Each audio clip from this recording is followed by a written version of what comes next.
So, guys, heading into the midterms, we continue to get wins. And I know we're not getting the big win. The big win is the Save America Act. I agree with all you. I would love that so much. The Save America Act would just be the icing on the cake, and we would be in a much better place going forward. But what we can do in the meantime is get little wins here and there, and they do build up, and they do have an impact. One of those big wins just came in Texas, where back in 2021, Texas passed an Election Integrity Act that was pushed back on by the courts. Finally, the Fifth Circuit just reinstated it. The provision that required ID for mail-in ballots and crucial anti-fraud measures. Judge went off on liberal judges, as so often happens in modern America. A federal district judge then countermanded the legislature with sweeping facial injunctions. We have been staying, vacating, reversing these injunctions ever since. Hallelujah. Because Texas is the great white whale of the Democrats, of the globalists, and they're going all in on Talafrico right now, which he's not going to win. But Texas has, I lived in Texas for 9 years. It is overwhelmingly red. However, the red area of Texas is rural, and the blue is the cities. And the cities are some of the biggest in America. Dallas, San Antonio, Houston, Austin, very blue. You get a lot of fraud there. And it's the only reason Texas is even close. It's the only reason Texas is has any Democrats rising to power at all. And also rhino Republicans. You clean this up, you get little fixes in Texas where Texas can start getting back to being more like Florida has been under DeSantis. That's the real Texas way. See, the rhino Republicans have been trying to overtake Texas like they've done in Indiana, Ohio, Utah. But Texas has held out with a little bit of stuff going through. Thankfully, this helps fight that back. This is a big win, and this also makes Democrats freak out that their chances of winning Texas anytime in the near future just got set back significantly. Remember, Texas has only been getting redder. Trump won it by 14 points in 2024 without this law even being in effect. Texas is overwhelmingly red, and it's only going to get better. This is a big win going into the midterms. Now, Seth Keshel, as we look at the polls here, reminds us what to think of the polls. And he says polling is stupid. Well, let's see how much attention this one gets. Abbott had a few +2s and +3s against O'Rourke in 22 and won by 11%. Paxton ran a point behind him. Looks like you'll need a D plus 11% generic ballot to get a 1-point race in the Senate. And he's referring to this poll right here, which kind of tells you all you need to know about Texas. See, they always underpoll Republicans. And why do I show polls? Not because they're accurate, not because they're true, but because they show trends. And once you understand how to read polls, as Seth Keshel reminds us, you do get something out of them. What we're learning right here is that Emerson now has Abbott 4 points ahead of Hinojosa, which means he's going to win overwhelmingly, 10 plus points easy. And the fact they have Paxton ahead of Talarico right now means they are setting themselves up for the loss, but they got to keep it close because Talarico, the Democrats need to believe Talarico can win. So they keep putting that money in. People got to get paid, folks. And we know those political consultants, especially in the Democrats, but everywhere, they want that money. They really want it. Seth Keshel writes this, Wendy Davis vibes on Hinojosa. Dem internals like this don't want to outright lie so they can save face when she loses. We never said she was winning, but also need to keep the grift cash for Californians and Austinites flowing in. The mushy moderates know the quickest way to turn Texas into the latest state millions flee is to put this no-name in office. It's very true. They're not going to do it. And what he means by the mushy moderates is they don't want to become California. Texas hates California. They really hate California. Even center lefties in Texas hate California. And that alone is enough to make sure that red is going to keep winning in Texas. And the other factor that is really hurting the Dems right now is that all their big stuff that they care about the most the voters in general don't care about. Again, polls don't tell you the truth, but you can gather some truth from them. Here's my favorite New York Jew, Harry Enton, who's sporting a beard now. Harry done growed up. And he's telling us the latest breakdown on voters' priorities in the midterms. And I got to say, this is going to be good for us in general. Listen, I was schwitzing a lot in the month of July, although granted, I schwitz a lot all the time. But the bottom line when it comes to voters is, simply put, they don't care. They don't care. I mean, just look at these numbers. Okay, top issue in midterm vote. You can list up the 3 issues. The economy, not surprisingly, comes in at number 1 at 54%. Immigration, 28%. Look where climate change is. It's tied for 14th. Tied for 14th, all the way down here at 3%. Johnny, I'm not the greatest mathematician in the world, but I sure as heck know that 54% is a whole heck of a lot higher than 3%. So despite nobody cares anymore. Global warming, climate change, no one cares. Even the lefties have moved on. You know why? Because it's just not bringing that money in anymore. It's just not scaring people anymore. We need something new. That is crazy how far that's fallen. Crazy.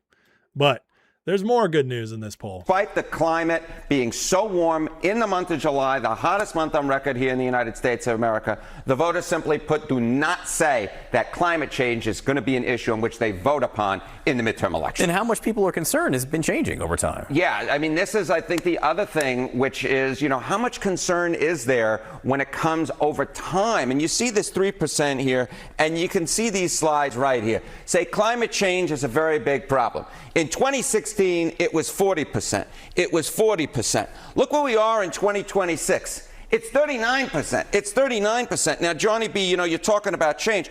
Where the change we have seen is partisanship, right? And what we can see is Republicans, more so than anybody else, have been shifting away from the idea that climate change is a top issue for them. Take a look at this. The least important issue for Republicans, it's just at 14% in terms of saying that climate change is a very big. Well done. Well done, Team Red. It is our least important issue, as it should be, because it's all fraudulent. This gives me a lot of great hope for MAGA in the future as we outpopulate these people because they don't have babies, as we keep growing. Climate change, this whole nonsense crap they've spewed at us since I was a kid, it's going bye-bye. And soon it's going to be a nothing burger completely in the next decade or two. We're there. We're heading in that direction. It's a beautiful, beautiful thing. So well done. We defeated and overcame one of the greatest psyops of all time. One of the biggest pushes to steal our freedoms and make excuses for us ruining our economy. They almost did it. And it's now gone. Man, what are they going to come up with next? They'll try. But this is a big win. Problem. So we're seeing a large partisan split, but when it comes together, Democrats are going in one direction, Republicans are going in another direction. But when you put those two together, the bottom line is we're only talking about 2 in 5 Americans, both now and 10 years ago, saying that climate change is a very big problem. This is an all New York accent hit, I'm noticing this time. You're leaning into that. I'm leaning into it. Because it was hot in July in New York. Yes. So to what extent do people blame, human activity for this? So you see this 40%, you see this 39%. Now I really am leaning into the New York accent. Say it's humans causing the earth to warm. Look at this. In 2016, it was 40. He goes on and on and on. But anyways, just hilarious stuff. Hilarious stuff. 32 and 33 voters do not care about climate change. As Peter Said Ong says, in that same poll, which is not covered in that clip, 16 and 17 voters do not care about LGBTQ. Wow. It really is just the crazies running the Democratic Party. They care about economy, immigration, foreign policy, and corruption. Guys, if we market well this and get the message out, this is a good thing for all of us. Right now, jobs are getting better. Inflation is taming. Why do you think last week we saw a massive psyop on X and other social media from Matt Walsh and other conservatives attacking Trump on affordability? Why? Because heading into the midterms, the deep state, the globalists know the number one thing people care about is prices. And so they tell you, they scream at you that burritos are $20 now.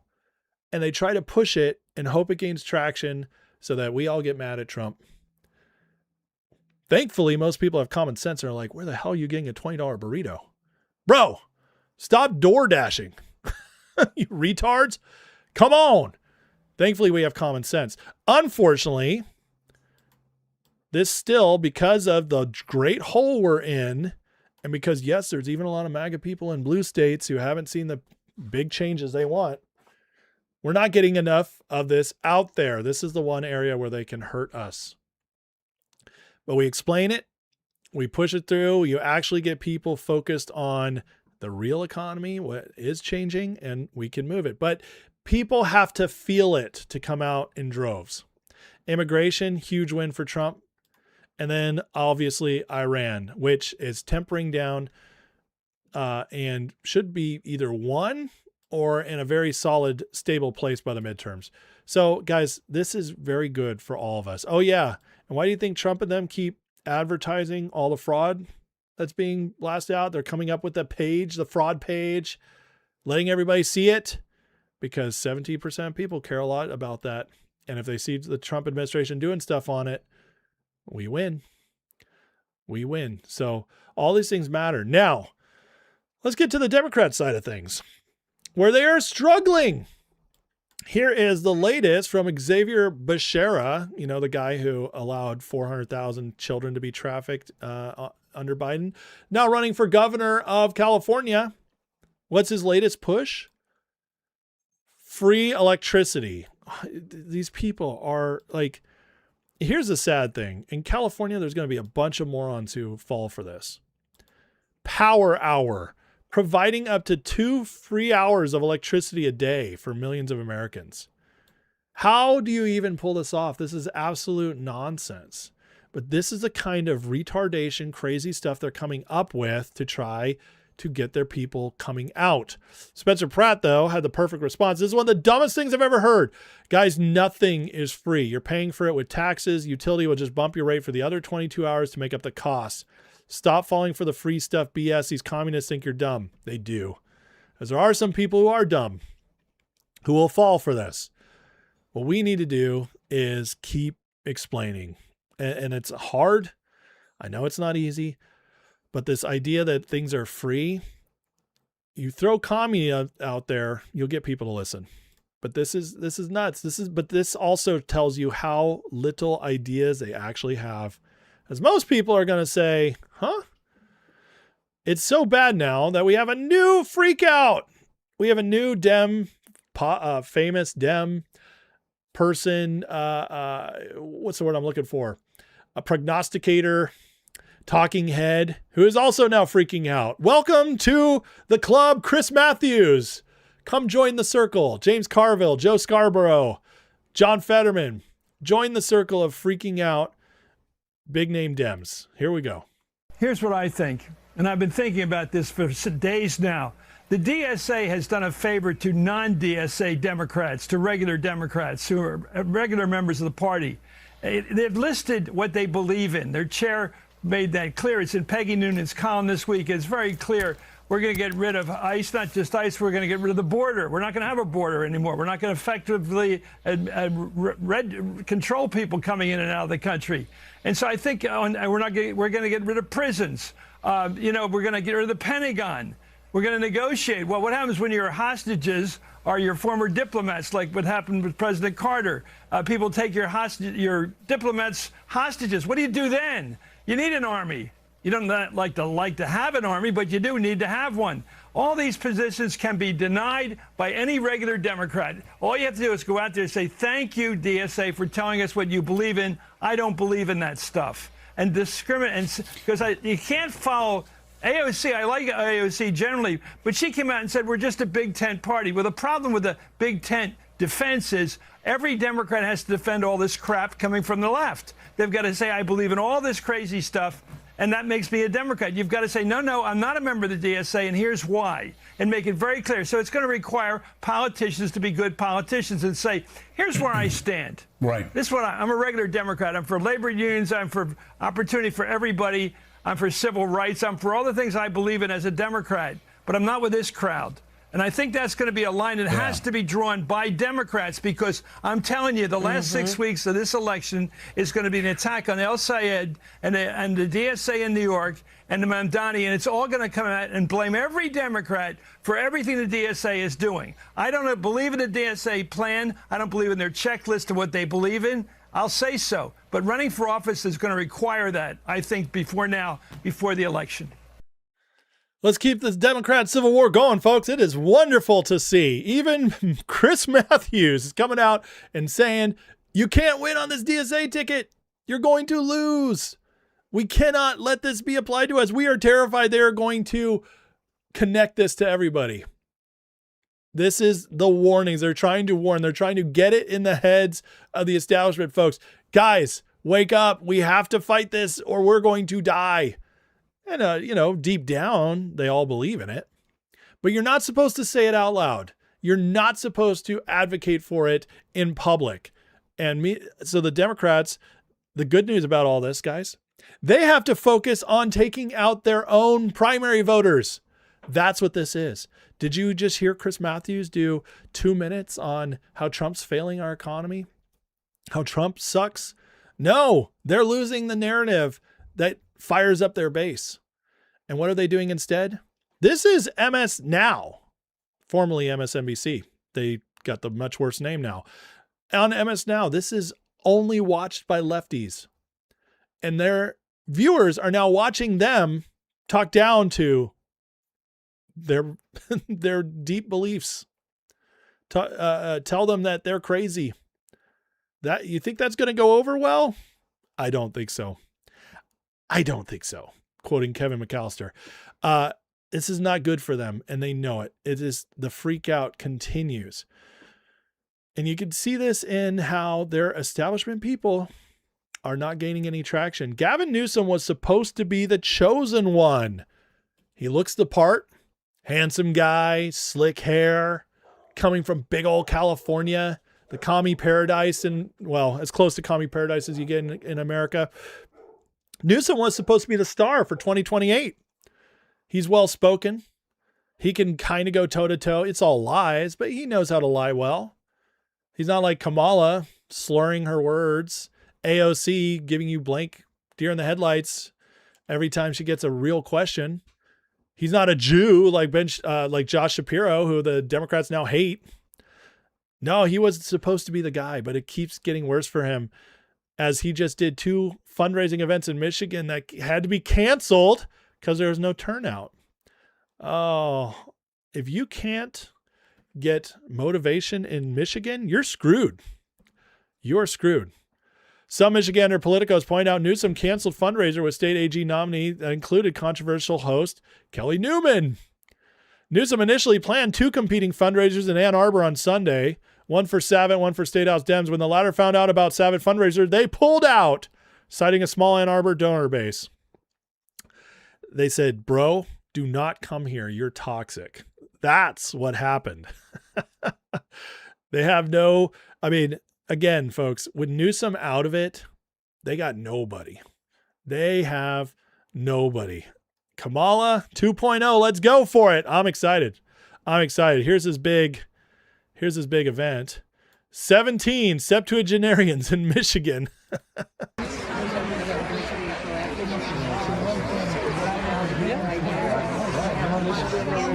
Hey guys, Newsom's coming over to my house from California. You guys want to go hang out in the backyard with him? Call your friends. Oh yeah, we don't have the money to rent out a big place, but he said he'd reimburse us for the sodas in the backyard. So, come on over. Come on over. Let's talk to Gavin Newsom. Real excitement here. I'm telling you, folks, these are not scary people. This is not scary. They don't have, think about what they had to do to beat Trump in 2020. unleash COVID and completely rig their elections to get Biden in. I mean, absolute nut insanity. Trump wins 24 overwhelmingly with them in control when they are rigging everything. And now for the future, they're supposed to be coming back with who? If you guys go back in history for the last 100 years or so, the presidency, even with rigged elections, is way more Republican than not. In fact, Clinton was the first Democrat to win back-to-back elections since FDR. So it had been 50 plus years. And Clinton was an astounding political talent. Obama was the Manchurian candidate. He got in, he crushed it. Not for us, not for America, but he crushed the election. He was able to lie, able to charm and schmooze his way forward, and he won 2 elections.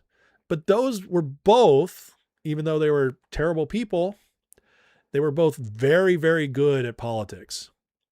The Democrats don't have anybody like that now. They don't have, they're not going to be able to pull off another COVID in 2028. The future is bleak for the Democratic Party. And this is why I don't doom about the midterms like others are doing. People are way overstating how bad things will get if the Democrats win the House. They're really overstating it. It'll suck, but it's not the end of the world because they don't have a future. They don't have anything. I mean, like right here, the Dem Civil War continues, which is really bad for them. Joe Biden's press secretary, Michael LaRosa, here's him actually coming out. I covered this the other day, but now we have him saying it on record. It's because you put this out on X on Changing Sunday, and I said, parties. get Michael on the air. You're talking guess. about, you said that you're supporting Mike Rogers in Michigan instead of Abdul Rahman El Sayed. And you said this: I refuse to defend or support anyone with an SS Totenkopf tattoo simply because they had a D next to their name. I won't defend or support anyone who's too cowardly to stand up to extremists who think the mother of my best friend, who jumped from 95 stories because the alternative was worse, deserved what happened to her. Yet there are so many Democrats who are willing to give these folks a pass just because, hey, it's all about getting elected. Look, it's not about I want the Democrats to win. I think they're going to win the Senate. I think they're going to win the House. I want Chuck Schumer and Brian Schatz to be the next majority leaders. I want to do it without El Sayed. And that can be done. But this isn't what I signed up for. Totenkopf and SS and defending it and then defending. And Hassan Piker is just not the leader of my party. And it's okay for Democrats to say that. My old boss, Chris Matthews, was on TV this morning saying Democrats just need to do the hard part for politicians, which is sometimes standing up to your friends. They can't support these people because they can't win elections. But the problem for them is all the energy is behind the crazies, all of the party's energy, which means the party is breaking apart because you have the power establishment that knows we have no future if these people take over, but they have no support behind them. As the money runs out, as they can't fund themselves anymore, thanks to Trump pulling out USAID and exposing all the corruption, the money is drying up. And so now the crazies, the rabid dogs are coming out of their cages and it's freaking them out. And, even with all the energy, it's not like these people are the smartest people. Here's Abdul Sayed's latest ad. You guys tell me if this convinces you to vote Dem this election. Here's the mail, it never fails. It makes me want to wag my tail. When it comes, I want to wail. Mail!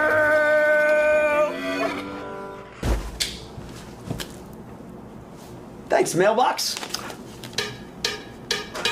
We just got a letter. We just got a letter. We just got a letter. I wonder who it's from. Oh, it looks like my ballot. Brought to me by my Secretary of State. Are they trying to win the voters like the 7-year-old votes? Which wouldn't surprise me if Democrats push to move voting age down to 7 years old. But my God, folks, we're supposed to be scared of these people? And with it, I can participate in democracy. The first day that I can turn this in is June 25th, but it has to be postmarked by July 21st. Or I can drop it off up until Election Day, which is August 4th. This is the guy who just won the Michigan primary, folks. He's crazy DSA guy, socialist, commie. And this is what he did this for his primary. So this is an older ad, but the point remains. This is what they come up with. This might have helped him in a primary, which, by the way, it didn't. He polled at like 70%. He won by barely 1%, which the Democrats tried to steal it from him. But the point is, he couldn't bring in enough to overwhelm the polls. He couldn't pull off a big win as he should have. You guys think this guy's going to win the general election? I don't see it. I don't see it. And now we've found out he's got a temper. Brandon Gill calls him out, but in responding to this from Mike Rogers, who's a much older man, Abdul Sayed said, since you're too afraid to debate me, how about you hold me accountable on a football field, tackle no pads? I'll be happy to show you how much I love football. He's basically calling him out to a fight. Brandon Gill puts it this way. You highlighted my anti-American views, so now I want to physically hurt you. That is exactly right. So now we know we can get to him. He's got a little bit of a temper.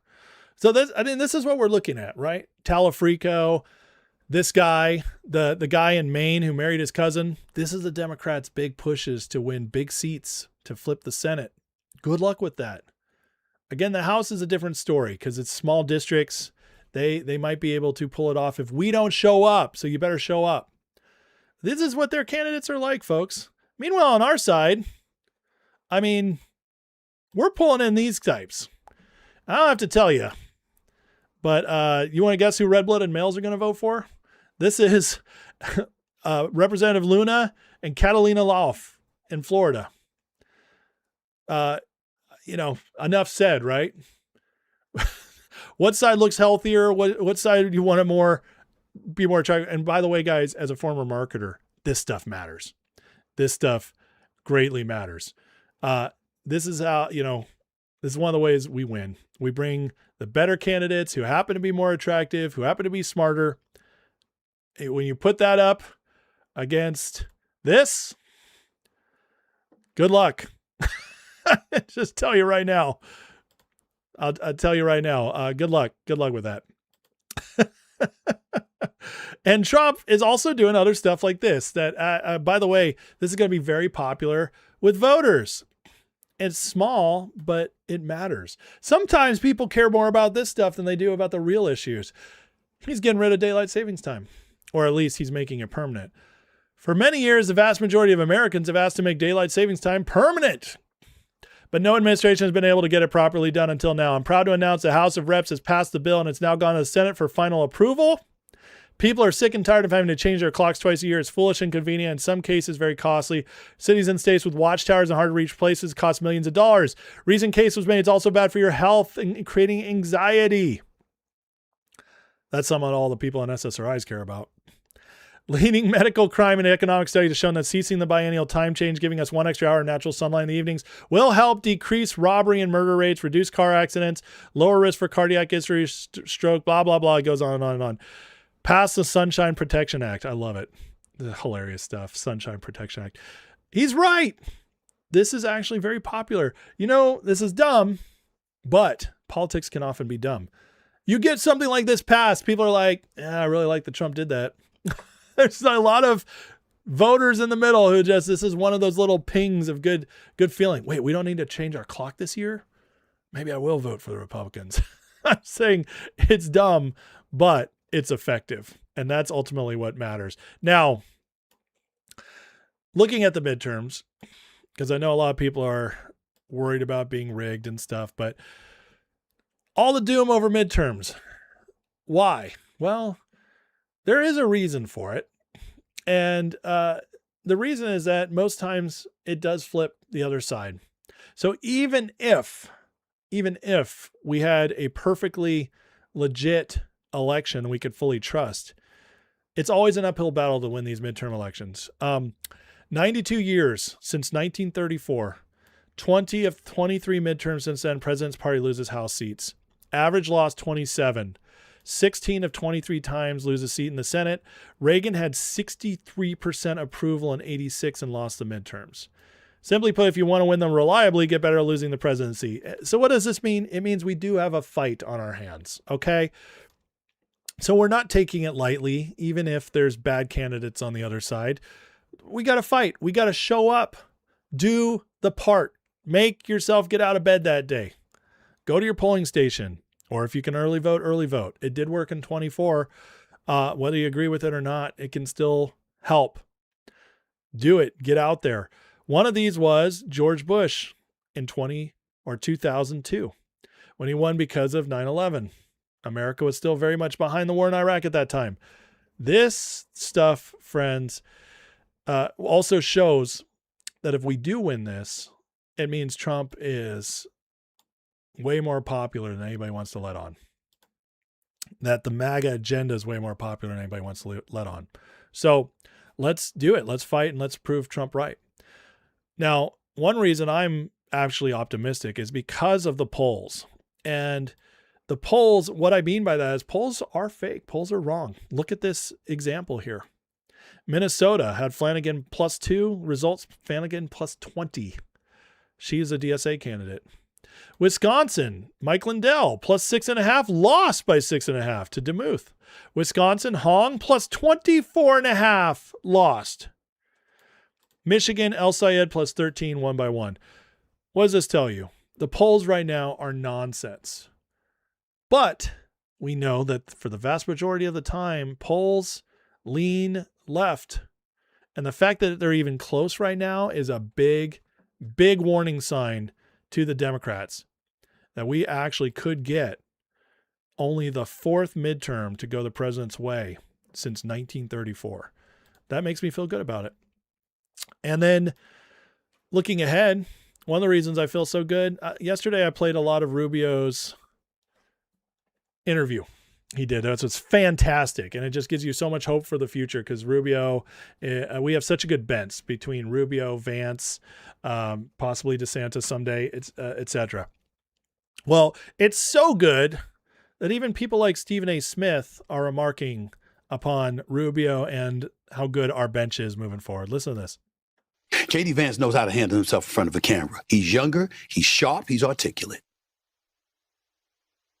Marco Rubio has been a longtime senator, is the Secretary of State, Director of National Security, whose credentials are pretty freaking impeccable.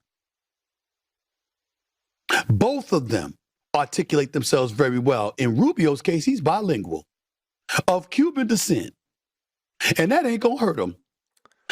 Guys, remember, Stephen A. Smith reaches millions of viewers, millions.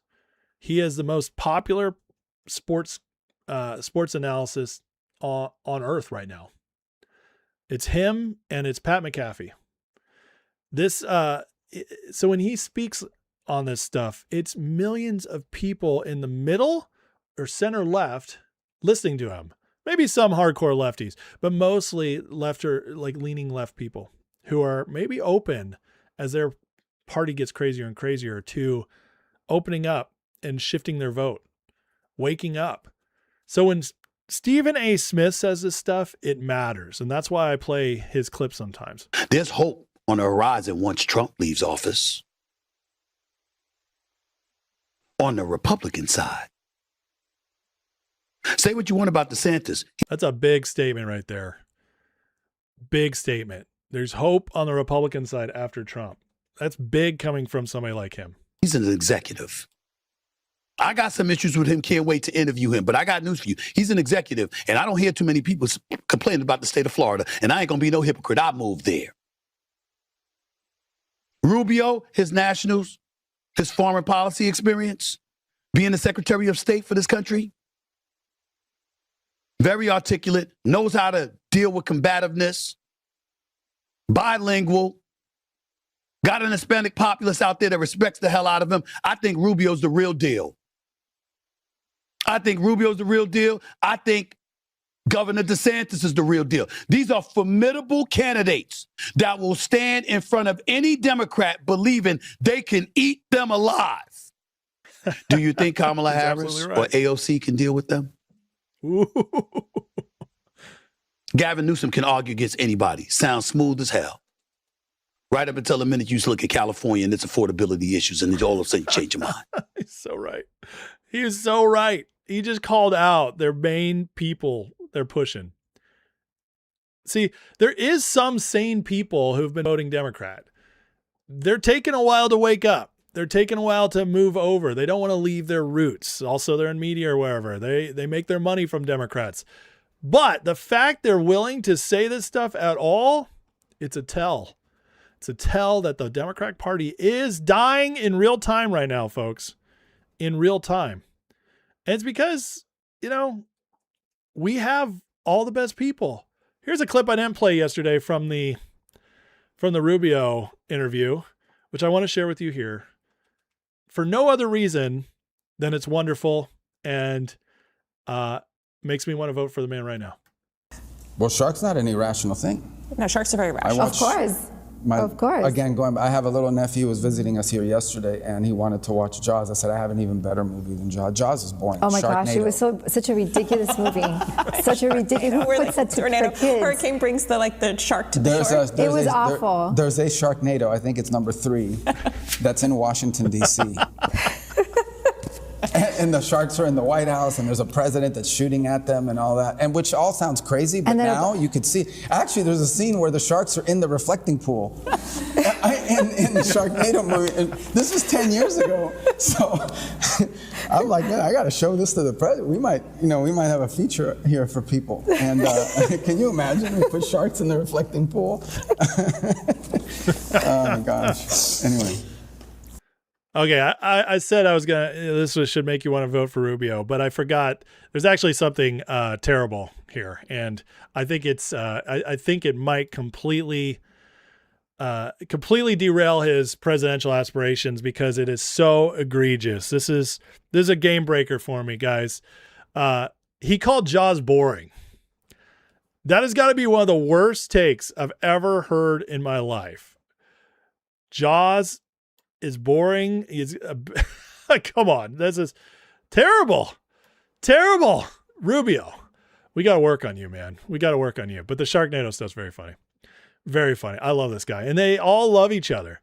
Again, our bench is so strong moving forward. I mean, here's like Kennedy posted this yesterday after Rubio talked about Pop-Tarts. Rubio Aladdin surfing on his magic Pop-Tart. Just unbelievably great stuff. This is fun. See, it's fun to be MAGA. It's fun to be on the right side of history. It's fun to actually have real people in our government. And, we have so much to look forward to because of these people. I think guys, the future is very bright for MAGA. I'm extremely excited for where we're headed. Whatever happens in the midterms, if the Democrats somehow squeak out the House, Trump will still hold the DOJ. He'll still be in charge of foreign policy. They'll make things kind of miserable. They'll slow things down. But ultimately, they have very little real power in the House. They won't get laws passed. They can be vetoed. Trump will still hold the executive. And 2028, guys, whether it's Rubio or Vance, we're going to crush them. Don't take my word for it. Take Stephen A. Smith's, who is on the left and is very unexcited about what's coming for them. He can see it. And I'm telling you, he's not the only one. Everybody with a brain knows that 2028 is going to crush them, regardless what happens in November of this year.